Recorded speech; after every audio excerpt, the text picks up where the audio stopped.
Good morning.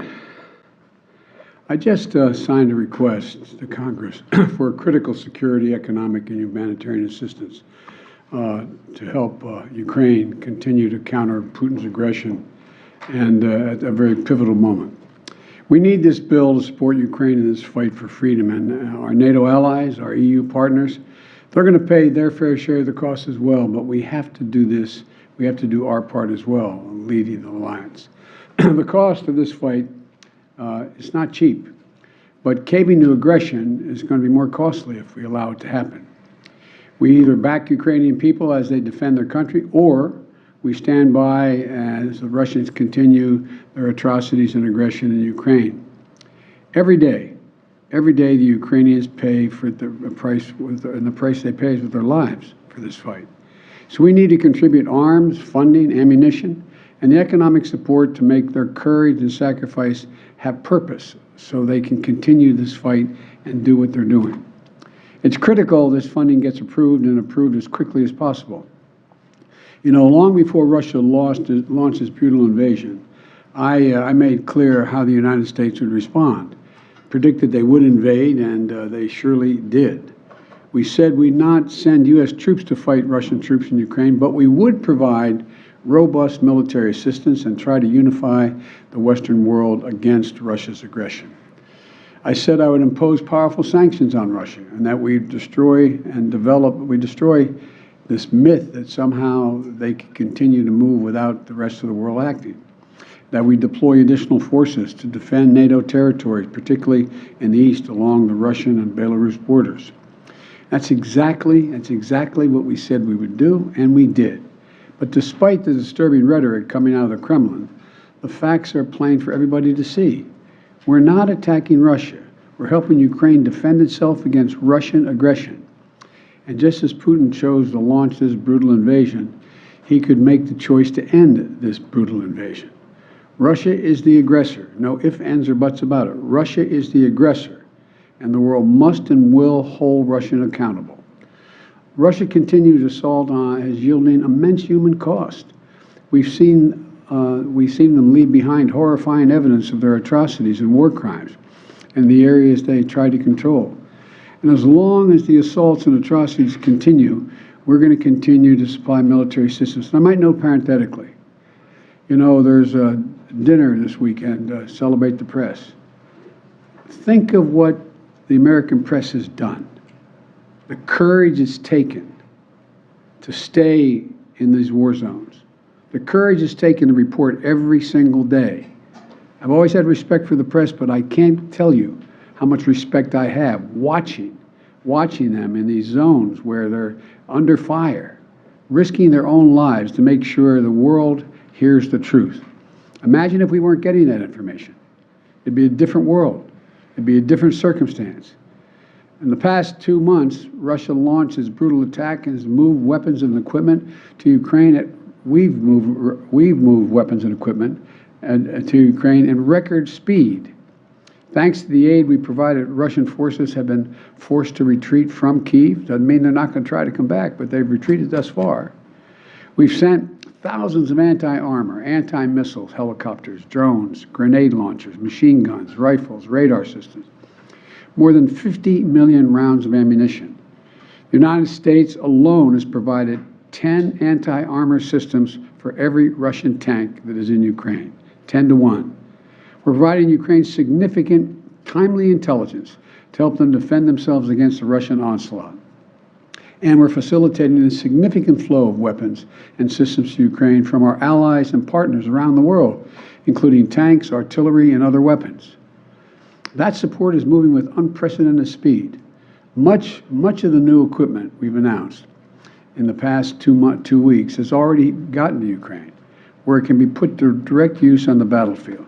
However, we've almost exhausted what we call, the fancy phrase, the drawdown authority that Congress authorized for Ukraine in a bipartisan spending bill last month. Basically, we're out of money. And so that's why today, in order to sustain Ukraine as it continues to fight, I'm sending Congress a supplemental budget request. It's going to keep weapons and ammunition flowing without interruption to the brave Ukrainian fighters and continue delivering economic and humanitarian assistance to the Ukrainian people. This so-called supplemental funding addresses the needs of the Ukrainian military during the critical weeks and months ahead. And it begins the transition to longer-term security assistance that's going to help Ukraine deter and continue to defend against Russian aggression.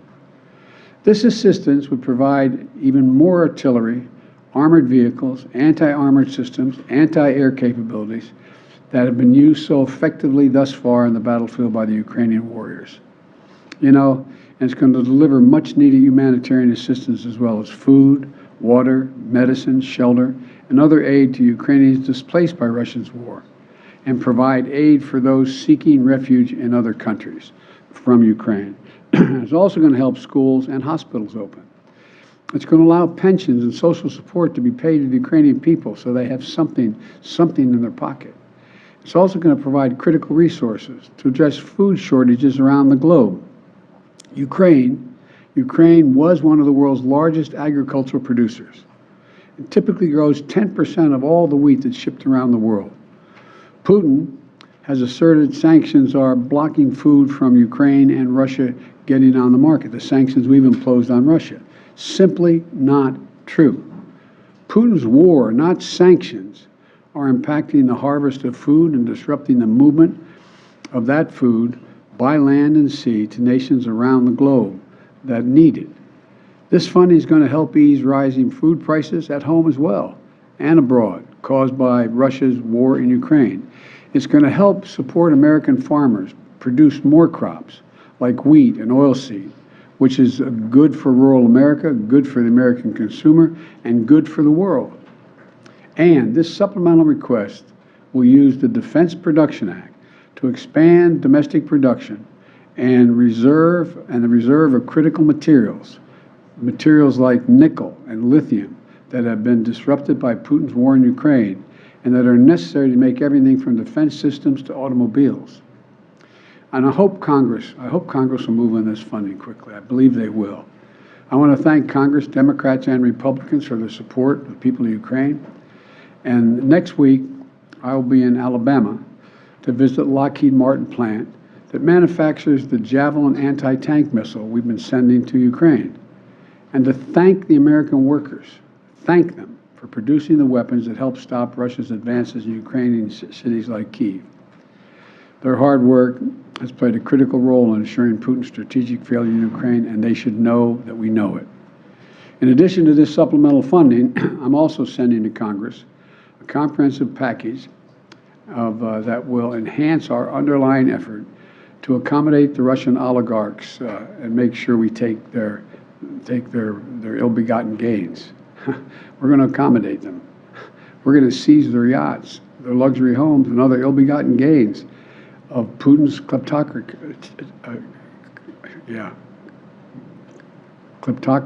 and the guys who are the kleptocracies. But these are bad guys. This legislative package strengthens our law enforcement capabilities to seize property linked to Russia's kleptocracy. It's going to create new expedited procedures for forfeiture and seizure of these properties. And it's going to ensure that when the oligarchs' assets are sold off, funds can be used directly to remedy the harm Russia caused in their help build Ukraine. Additionally, yesterday, Russia threatened two of our allies with a cutoff of energy supplies. While America has ended all Russian fossil fuel imports because we're able to use our vast supply of power in our country, some European countries have faced more challenges in reducing their reliance on Russian fuel. Russia has long claimed to be, quote, the reliable source of energy for the world. No matter what the differences are, their customers are always going to be in good shape.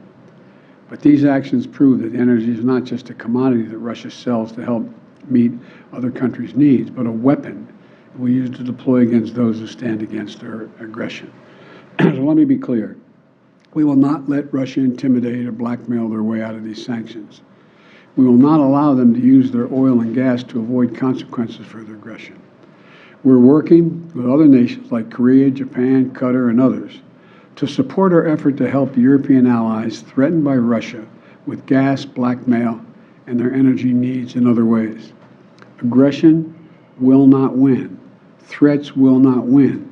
This is just another reminder of the imperative for Europe and the world to move more and more of our power needs to clean energy. In the United States, we're doing that right now. Last year, we developed more solar, wind, and battery storage than any year in our history, enough to power 56 million American homes. Earlier this month, we acted to bolster the reliance on our nuclear energy facilities, which generates more than half of our carbon-free power. And we're just getting started. I look at this as a serious problem, but also an enormous opportunity, Bottom line, all these actions we've been taking are about this truth. Investing in Ukraine's freedom and security is a small price to pay to punish Russian aggression, to lessen the risk for future conflicts. You know, throughout our history, we've learned that when dictators do not pay the price for their aggression, they cause more chaos and engage in more aggression. They keep moving. And the threats to America and the world keep rising. We can't let this happen. Our unity at home, our unity with our allies and partners, and our unity with the Ukrainian people is sending an unmistakable message to Putin. You will never succeed in dominating Ukraine. Finally, we're going to continue to deliver critical support to Ukraine. We must also not let our guard down in our fight against COVID-19 at home and abroad. That's why I'm again urging Congress to act on my request for $22.5 billion in emergency resources so the American people can continue to protect themselves from COVID-19. The reason we were so successful in the past is because I was able to work with drug manufacturers to order significant quantities of material we needed ahead of time to get in the front of the line. Without additional funding, we can't pre-order the amount of vaccines we need, and we risk losing our spot in line for vaccines that target multiple variants. We're running out of supply for therapeutics, like antiviral pills that we desperately need. Without additional funding, we're unable to purchase the life-saving treatment for the American people. We've donated more vaccines and treatments to the world than all other nations in the world combined. If the U.S. won't do it, no one else is really going to step up and do it. Without additional funding, the United States won't be able to help stop the spread around the world and close off ongoing sources of the supply chain disruptions. Look, let's get both of these critical tasks done. No delays, no excuses, just action, now. Now. Thank you all. Thank you. Mr. President, what's your message to